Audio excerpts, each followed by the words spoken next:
ये लगा रहा है क्या? हाँ नहीं, मैंने से साउंड के लिए हाल है ना 400 पार कहाँ तक जा रहे हैं? अब की बार 400 पार, फिर एक बार मोदी सरकार। सबका साथ, सबका विकास, सबका विश्वास और सबका प्रयास, इस परिकल्पना को पूरा करने का काम अगर हिंदुस्तान में किसी पार्टी ने किया तो वो भारतीय जनता पार्टी है, जिसने इस परिकल्पना को पूरा किया। इस समय पूरे देश में लोकसभा के चुनाव का माहौल है।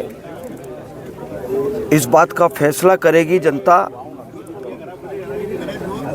कौन अच्छा कौन बुरा, किसने इस हिंदुस्तान के लिए काम किया। इस बात का हिसाब जनता के सामने भारतीय जनता पार्टी के लीडर लोग भी रख रहे हैं, कार्यकर्ता भी रख रहे हैं जनता के सामने कि नरेंद्र मोदी जी के नेतृत्व में 10 साल पूरे हो गए। ये तीसरी बार नरेंद्र मोदी जी को फिर प्रधानमंत्री बनाने की तैयारी है।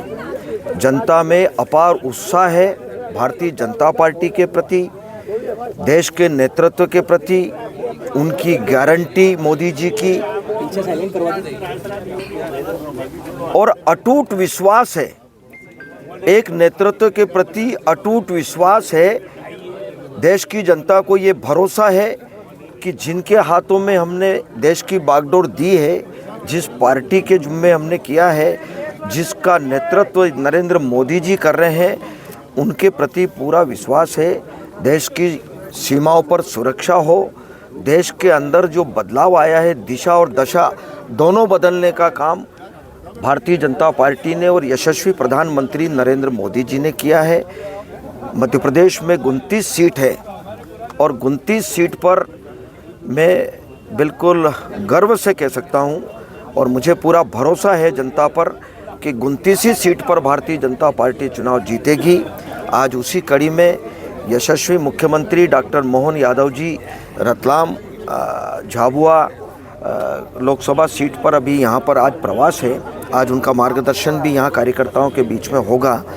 लेकिन यहाँ पर उम्मीदवार के रूप में अनीता नागर सिंह चौहान उम्मीदवार के रूप में है भारतीय जनता पार्टी के। लेकिन चुनाव भारतीय जनता पार्टी लड़ रही है। नरेंद्र मोदी जी को प्रधानमंत्री बनाने के लिए ये चुनाव हो रहा है। ये जिस तरह की भगदड़ मची हुई है, जिस तरह से तो भाजपा के जो वर्षों से कार्यकर्ता लगे हुए हैं, उनके लिए कोई नुकसान की स्थिति नहीं बनेगी भविष्य में? जो वर्षों से कार्यकर्ता काम पे लगे हैं, पूरा जीवन जिनने खपाया है, उनका मान सम्मान बरकरार रहेगा, कोई कमी नहीं आएगी। लेकिन अगर कोई भारतीय जनता पार्टी की रीति नीति से और देश के नेतृत्व से प्रभावित होकर के अगर वो कांग्रेस छोड़ करके भारतीय जनता पार्टी के परिवार में आ रहे हैं तो उनका अभिनंदन है, उनका स्वागत है। आए, पार्टी में काम करें, साथ में रह कर के। मुझे नहीं लगता कि इससे कोई पुराने कार्यकर्ताओं को कोई फर्क पड़ेगा, मुझे नहीं लगता। देवराज जी, आपने बोला अब की बार मोदी सरकार, तो अब की बार मोदी सरकार रहेगी कि भाजपा सरकार रहेगी?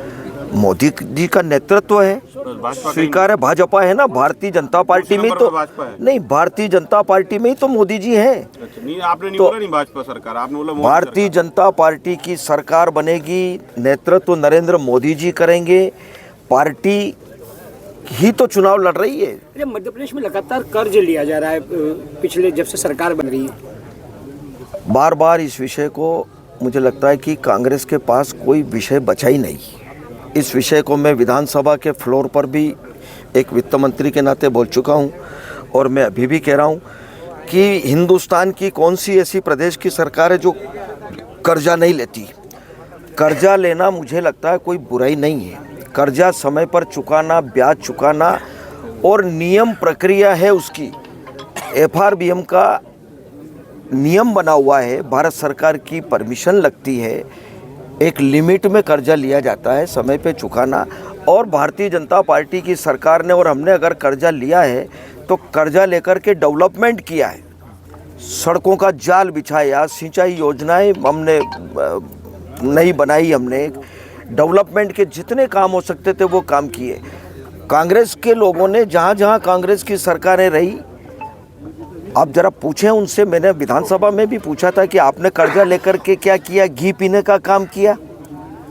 कर्जा लेकर के घी पीने का काम किया उनने। कांग्रेस की जब भी दिग्विजय सिंह जी बैठे थे 10 साल, कमलनाथ जी 15 महीने बैठे। इस मध्य प्रदेश की जनता भी फैसला करेगी।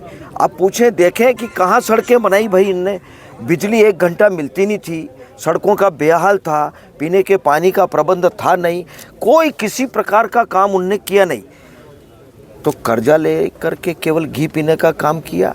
और मुझे लगता है कि बार बार इस विषय को लाते हैं। सब लेते हैं भाई, जहाँ जरूरत पड़ती है वहाँ कर्जा लेंगे। अब कर्जा लेंगे तो कर्जा चुकाएंगे, समय पर चुकाएंगे। जी केजरीवाल को गिरफ्तार करके कितना फायदा मिलेगा?